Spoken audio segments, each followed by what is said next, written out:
Hello everyone and welcome back to my channel. It's time for another review and I'm really excited to talk about this one. So today I am talking about Little Shop, Little Shop of Horrors.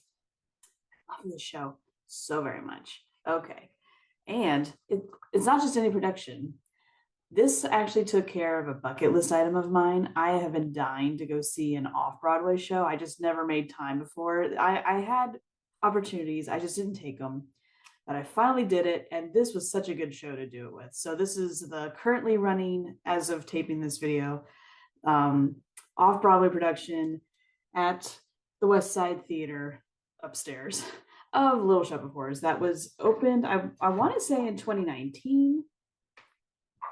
I've seen this show a few times before. I did see the one that was briefly on Broadway. I didn't see it on Broadway because it only played a little bit, and then went on tour. I saw it when I went on tour. My college did it like right after I left, so I quickly went back to support because I knew pretty much everyone who worked on the show. So I have a relationship with this production, and I can say with confidence it does not disappoint. There's just something about a show like this. So if you don't know what Little Shop of Horror is, before I get into my spoiler thoughts, if you kind of like musicals, or maybe you're the kind of person who doesn't really like musicals because you have this preconceived idea of what a musical is, well, this is a show for you because it's so like counterculture vibe. You know, it came out in an era where the big lavish musical was dead. And so we had to do either small things or weird things. This show is weird. I mean, the title alone, if you don't know anything about the show, the title alone is probably intriguing. You're like, well, what's that about? Um, I want to go over the cast real quick because they did have a cast change, at least with Audrey. So the performance that I went to, Matt Doyle, Tony Award winning Matt Doyle, played Seymour, our protagonist. Audrey was played by Joy Woods. Oren was played by, I'm going to butcher this and I apologize, Drew Galen. Mr. Mushnick was played by Stephen DeRosa. The voice of Audrey 2 was done by Aaron Arnell Harrington. And then we have our urchins. So Ronette was Dakila Unique Whitley. Crystal was played by Tiffany Renee Thompson. And Chiffon was Khadijah Sanko. They also have other people who play just a couple bit parts, but they're actually also the Audrey 2 puppet manipulators. So listed here is Teddy Udane and Weston Chandler Long. And I have to say, one thing that impressed me right away when we got inside the theater and they were handing us these playbills, they put inserts for understudies. I like that this is a show that acknowledges when the puppeteers are not, you know, because you don't see them. You don't see the puppeteers. They want you to know who's in that plant. So the day that I went, we had an understudy, Noel McNeil. I appreciate that detail. It's really nice to acknowledge that because you just never know who's going to be at a given performance. I don't know how the industry works, but in my mind, I think the reason why I do that, maybe there's a talent scout, maybe there are people who are just shopping around looking for people that to help them get inspired for a future project, and that could include puppeteers. So, or maybe someone says, "Oh, hey, go watch this guy." We are already thinking about this person for a future project, and so they can go and watch a puppeteer in action. So, I think that's just a nice touch. All right, so a few more things before I get into the spoiler thoughts. I can't recommend an off-Broadway show enough. The difference, if you don't know, between Broadway and off-Broadway is not location. People think that the theater has to be on the road that's actually labeled Broadway. No, only 4 theaters, I believe, are currently on Broadway the road. A Broadway show has more than 500 seats. Off-Broadway has less than 500 seats. And there is an off-Broadway, which is less than 100 seats. It's a thing, they're real. So I've always wanted to support an off-Broadway show. It's just about picking the right one and having the right time and having the money and da da da da. I'm so happy that Little Shop was available. So it's at the West Side Theater. I'll put here uh where it is. So it used to be a church, and you can tell when you go inside, it's so cute and small. It's just under 300 seats. As far as I know, like the reason they say go upstairs is because I do think there's another theater downstairs. There's just something really cozy about the space, and Little Shop is a little show, and it fits in here perfectly. I loved the vibe, I loved the atmosphere. It was just a good time. We had a wonderful experience. And I don't think there's a bad seat in the house. So if you're thinking about going to an off-Broadway show and you haven't done it yet, I do recommend this show, even from the theater perspective, because I don't think it matters where you sit. I think all seats are good seats. So I can just put a little plug out there for the theater itself. All right, so let's get into this exact production because I've seen other productions. Okay. Right out of the gate, when you're first sitting in the theater, you notice that this is a set that they have a curtain, but the set spills out just past the curtain. It's the kind of stage that's flanked on either side with doorways, and that is part of the set, and it is nicely decorated. What I really like about this show is this production of this show too. It's very old fashioned in that it has like a full set with like walls and doors and windows. A lot of modern shows don't do the whole floor to ceiling look as much. We're either going in the direction of projections, or you have a little cutaway of a piece of a thing that's supposed to simulate, oh, now we're in this space. And there's nothing wrong with that, by the way.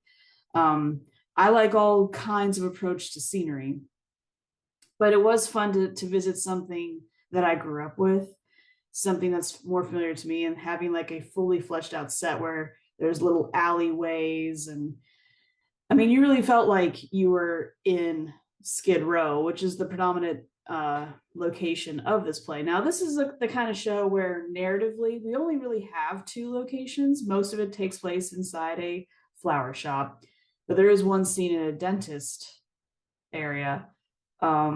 So this is the reason why it works in an off-Broadway setting, because of how small it is. Like, I just read the entire cast. Like there's only like 8 or 9 people in the cast proper, and then another 3 or 4 for the puppeteers, depending on how they break up that. So you can do this with like less than a dozen performers on stage. And they do have, at first I didn't see them, but they do have a band. It's not an orchestra. It's like a 5-piece band. So love the scenery. And this is a show about a plant, and it is a puppet. So this is why you come to the show, I would think. At least it's the initial draw of like, what is this mysterious plant? And you see, I want to say 4 versions of this thing at least. All impressive, all amazing. I love a show with a good puppet. And if you don't have a good plant in this show, it's not going to work. This plant was phenomenal. The cast was phenomenal. Really loved the lighting. Oh my goodness. They did a lot with the lighting. And I think it's because the majority of the show takes place in one location. So to help, simulate that time has gone by and that we're in a different mood, that's where the lighting can help elevate. That way you don't have to change your scenery a lot. But what was great about the scenery is they did have a storefront window in the very front of the stage, and it would slide back and forth. So they would close the shop if they wanted to have a scene out on the street in front of the store, and then the wall would slide away to reveal the scene that was happening inside the shop. And I just loved how it glide on to stage. So quiet and majestic looking. It was beautiful. Love the set. Really love the lighting. So performances. Yeah, this cast, stellar. Stellar. They're not the original cast. I did some research after I saw the show because I did not realize this. When the show opened in 2019, it opened with Jonathan Groff as Seymour and Christian Royal as Oren. I mean, that's just amazing. I would have loved to have seen those two together. But Matt Doyle as Seymour, beautiful. Love him, adore him. He's so good in this role.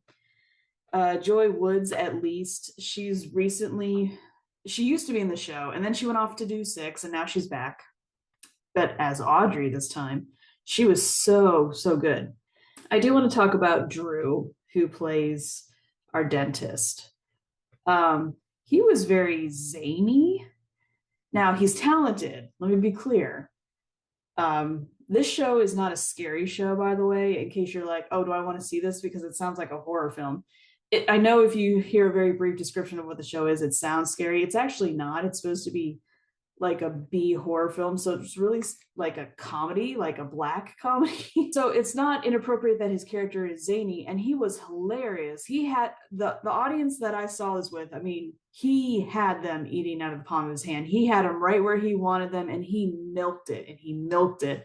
I've never seen an actor grab hold of an audience, and he kept doing this same kind of joke. And by that I mean not telling a joke, but the way he delivers a line. He would say something like, "Oh yeah," and then he would hold it like, "Huh?" Like holding it painfully long, where you can't help but laugh because you're waiting for the other shoe to drop, and then he would let it drop. He did that several times, and I laughed the first couple times, but then he kept doing it, and I just didn't like it anymore. I'm like, okay. After the show, and I thought about it for a while, I think my real problem is he was zany, but everyone else was kind of his foil. So they were a little too playing it straight for me. I mean, it's not that they didn't have jokes and didn't do goofy things. I just feel like he was way up here and everyone else was like at 50% by comparison. So I don't know if they were directed to be more chill, or he was asked to take it to an 11, or if he was just really feeling good that day, so he really knocked it out of the park. It just really had this imbalanced feeling. So I didn't care for his take on the character. I thought he kept doing the same style of humor again and again. And the other thing, and I don't remember this from other productions. If you've seen other productions of Little Shop, let me know if this is how it is, because I just don't recall this at all.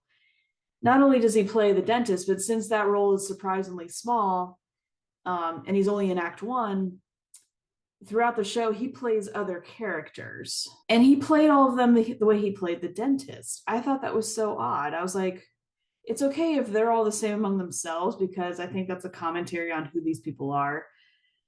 But I feel like they were too similar to who the dentist was. So I'm like, do you only know how to play this one character? And so even though you've changed costume, you're still the same personality. I didn't see enough differentiation. Talented, funny.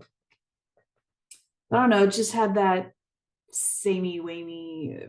It rubbed me the wrong way. Really, production-wise, my only complaint, and I don't know if this is the show's fault or if it is the theater's fault, my one complaint is we were off to the side, and it's weird to call the side because you were still facing forward. It's not like I was watching the show like this, like the show's over there. It was in front of me, but I wasn't in the middle section. There was an aisle, and then we were the first couple seats off the aisle to the left, and we were back not too far. I want to say, I think we were row L. That feels right. L, K, somewhere in there. And I had trouble hearing the actors when they were singing. And it's because the music was so loud that the music sounded louder and they sound like they were in the background. I'm like, is this an audio problem? Is it because of where speakers are located? Was I too close to one?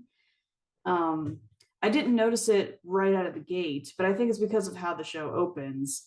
But definitely with every subsequent song, I was like, what? I mean, I know I'm getting old, but my hearing's not bad yet that I know of. So I didn't care for the sound quality here, but again, I don't know if it was my seat. I don't know if it's because of the acoustics of the room. I don't know if it's because of where speakers were located in relationship to me.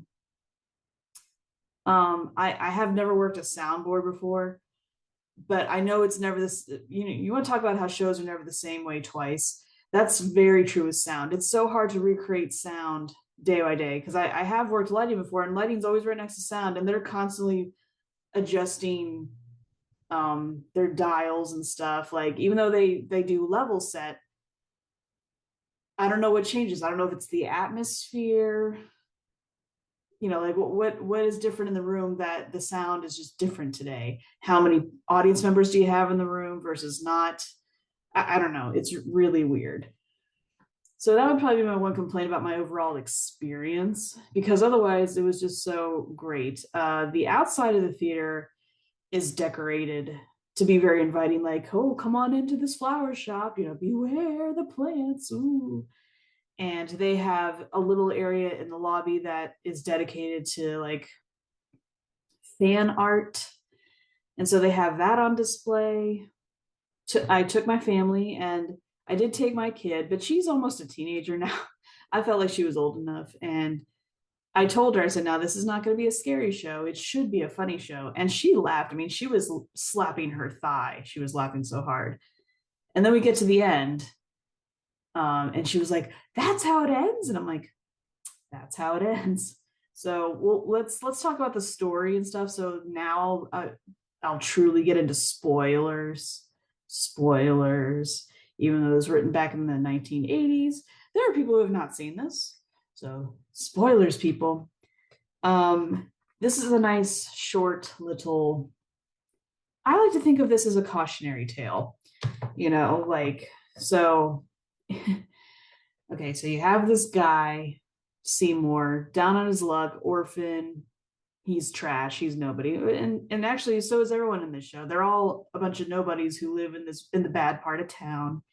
He's into plants. He comes across this unusual one through mysterious means, and that doesn't matter initially. I mean, but it's one of those, like, remember that for later, but it's not important right now. And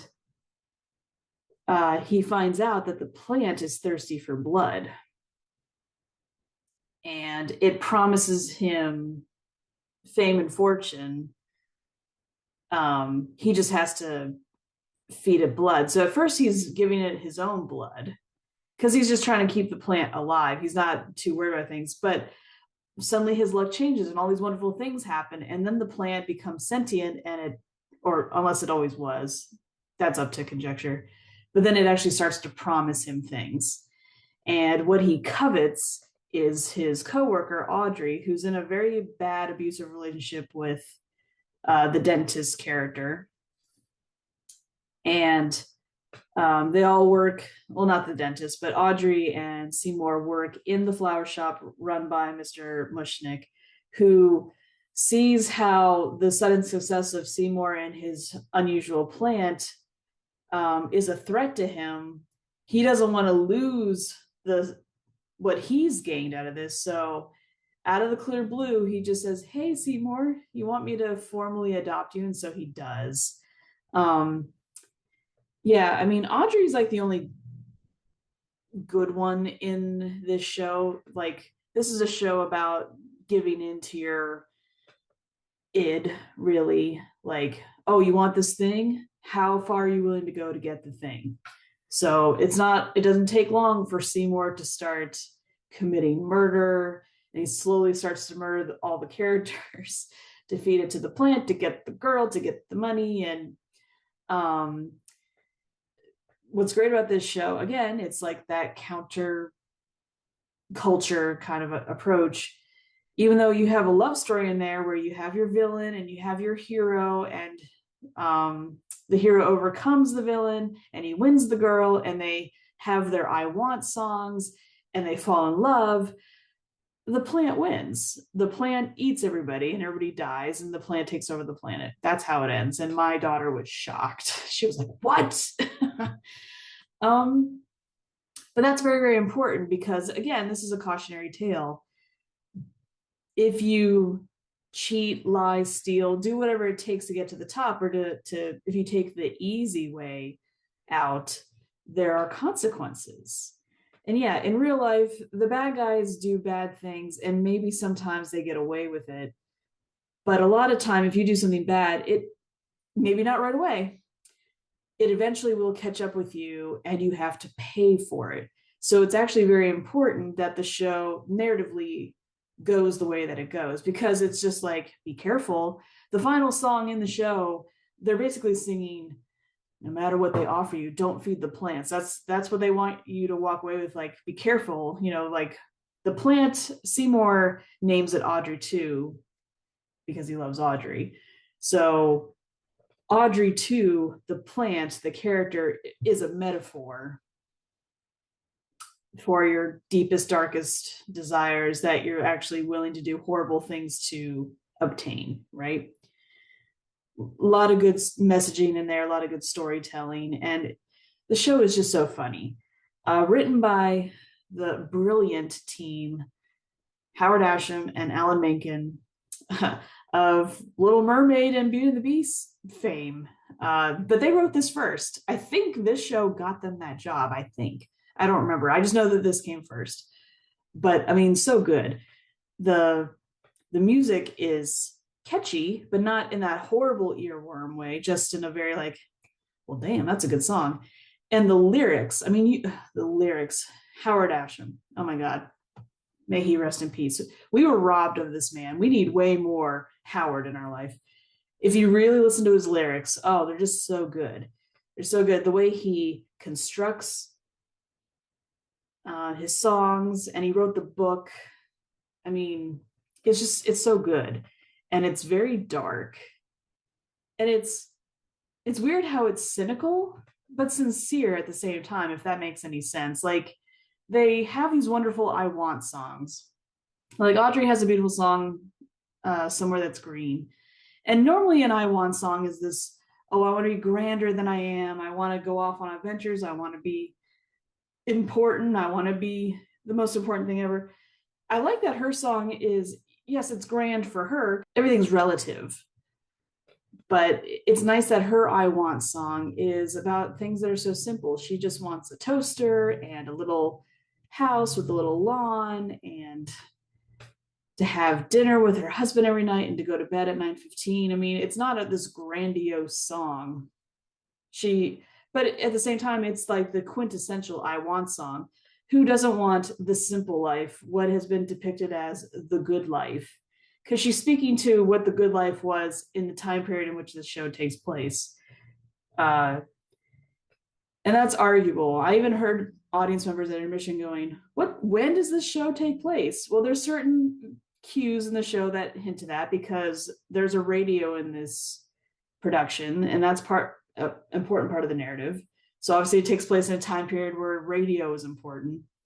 But if you listen to like Somewhere That's Green, it's very telling. She says things like, oh, the furniture is covered in plastic. That was big for certain time periods. And the style of music is very telling. So I've always thought of this show as like a 50s, late 50s, early 60s, because it's got that Motown feel, but it's got that I Love Lucy 1950s wholesome, aspirational feel that they're aiming for. And it's a very short show. Like, act one feels like your typical act one, but act two is super quick. It's like, it's so quick, I actually question why they even bother with an intermission. I think they could probably get away with not even having one, if you ask me.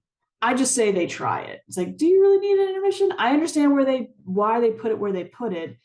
Narratively, it has to happen after Seymour kills, well, he doesn't kill the dentist. After the dentist dies, and Seymour just happens to be like, how convenient, I'm just going to feed him to the plant. That's the beginning of his descent, truly. Because everything he's up to the point is very innocent and kind of like, oh, well. But Audrey, too, is not a stupid plant. It knows Seymour is stupid and takes advantage of that to have him do his bidding. It's so dark, so twisted. But I love this show. I love this show so much. I actually can't wait to see it again. I don't know when I can see it. Like, I don't know if I can see this exact one again. I just have such a long list I'm trying to get through. But a little bird told me that they have extended the run. They intend to run through 2025. Now, I don't know if that means they're hoping to make it to January, or if they mean like the entire year, but 2025 is on the table. So if you haven't seen this yet, if I haven't ruined it for you, and you're thinking about watching it, Go watch it. It's so good. It is so good. You are not going to be sorry. I think it's reasonably priced and it's not too long and it's so cozy. I would love other people's thoughts on the dentist. His name's Drew. Oh God, I can't pronounce his last name. Yeah, I'm going to put it there. What do you think of his performance? Am I crazy? Is he zanier than the others that he feels like he wanders in from another show? Or is it like, no, no, he has to be the craziest of them all because it makes so much sense for what his character is about? Um, I would love to hear other people's thoughts. So those are my thoughts on Little Shop of Horrors. Can't recommend it enough. Love it, love it, love it. Great show, great experience.